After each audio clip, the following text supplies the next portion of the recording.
Now it is time for what is called taping joints. Joints between panels of drywall are covered with joint compound, which is reinforced with drywall tape. Without the tape, the compound would very likely crack at the joint.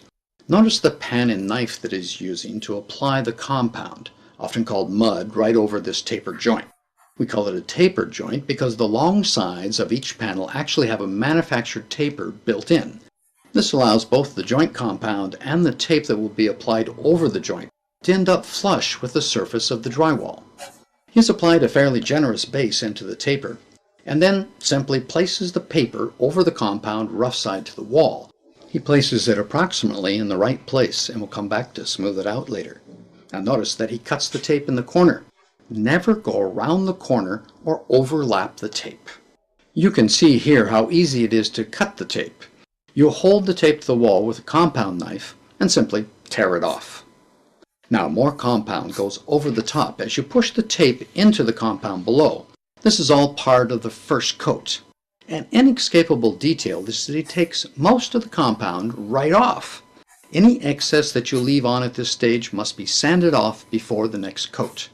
Probably one of the most basic tricks to efficient drywalling is to remove anything that might need to be sanded while it is still wet. We want a minimum of joint compound on the wall, so we spend as much time taking it off as we do putting it on.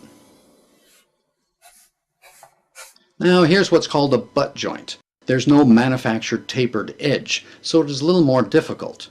First of all, there are imperfections that should be cleaned out. Any bumps here that might push the paper forward will only make matters worse. We're going to have both the joint compound and the paper on top of the surface, so it'll take more work to smooth this joint out so that it is not visible, because there will actually be a bump here. Put on about a knife's width of compound and then simply push the tape into the compound with the rough side to the wall. Then he forces the paper into the compound, but notice this little trick. He holds the paper in place with the pan while embedding the paper into the compound.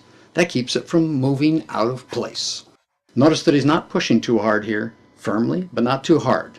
If you squeeze the paper too hard, you can squeeze out too much of the compound below the paper, starving the joint, and the paper will not adhere well to the wall. Now you simply let this first coat dry.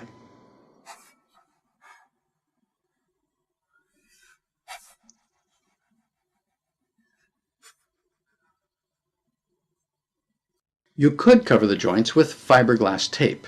It is self-adhesive and goes on before the compound. Always use a setting type compound to embed fiberglass tape.